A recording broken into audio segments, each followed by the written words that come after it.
Kwa majina naitwa Wellington Amwaya. Kuna story nilikuwa nanunua tuktuk online hapo 2024 Januari. Nikaenda kwa kampuni ya ilikuwa inajiita Mogo. Wakaniambia nitume invoice. Nitume ID number, nikatuma na KRA pin. Wakanitengenezea invoice. Wakanionyesha invoice WhatsApp, nikaridhika, nikaona hiyo ni kampuni ya ukweli. Wakaniambia nitume 50,000 kama deposit ile ya kuchukua kwa mara ya kwanza. Baada ya kuchukua 50,000 wakaniambia sasa nitume 30,000 ya transportation. Kufika 30,000 tena wakaniambia tena nituma nyingine 15,000 ya wameshikwa kwa Weybridge. Nikatuma tena 15,000. Wakachukua tena kuendelea mbele kidogo, wakasema wamefika hapo Kitale. Tena wameshikwa. Nikatuma 5,000. Kidogo tena hivyo wakaniambia ongeza 3,000 ya mafuta, gari imeisha hivyo.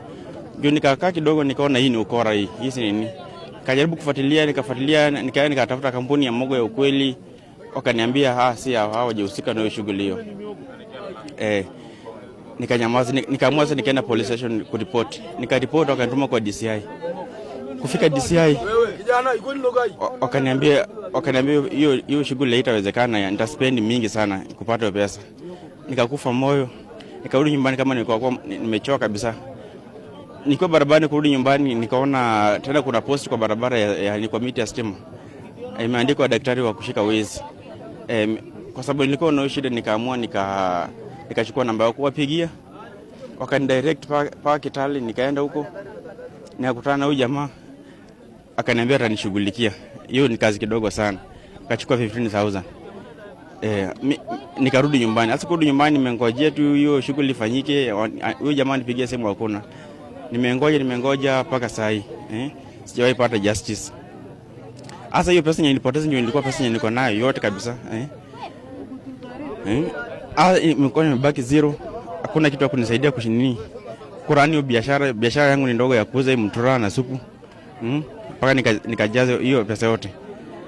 Sasa kazi imekuwa ngumu hii muda yote, miaka 2 sijawahi kuwa stable kwa kazi. Kazi nafanya na kazi ya bure, ni kazi ya madeni pekee. Hakuna kitu inanisaidia. Nimejaribu kuvumilia, kusaidia, hakuna mtu anaweza nisaidia. Namna hiyo tu. So, umeona ni nini hasa ndio ukaamua kufanya kama kitendo? Nimeamua kwa hivi chini kwa serikali waone venye hao watu wamenizika. Wamenimaliza kabisa na pumua tu, lakini huko chini siko hai. Ni uchungu kabisa, inaniuma kabisa. Kufanya kazi miaka 2 kazi ya kuzunguka, naishi mahali penye hakuna maji, hakuna nini. Hakuna kuni, ningangane juu chini mpaka siku hizi nikuje niuze vitu yangu hapa, alafu mtachukua pesa yangu yende hivi. Hao watu wamenimaliza kabisa. Nimefanya kazi miaka 2 bila faida yoyote kabisa, ni madeni tu nalipa. So in total wewe umeporwa pesa ngapi? Nimepoteza 98,000 plus 15,000 ya huyo mganga mwingine. Hiyo ndio pesa nimepoteza hiyo. Ujumbe wako unataka marafiki na serikali pengine ikufanyie? Mimi nataka serikali kuje ingilie maneno nisaidie, juu najua serikali iko na uwezo. Si ati serikali ina uwezo, iko na uwezo kabisa. Ikuje nisaidie nipate pesa nikuwe stable.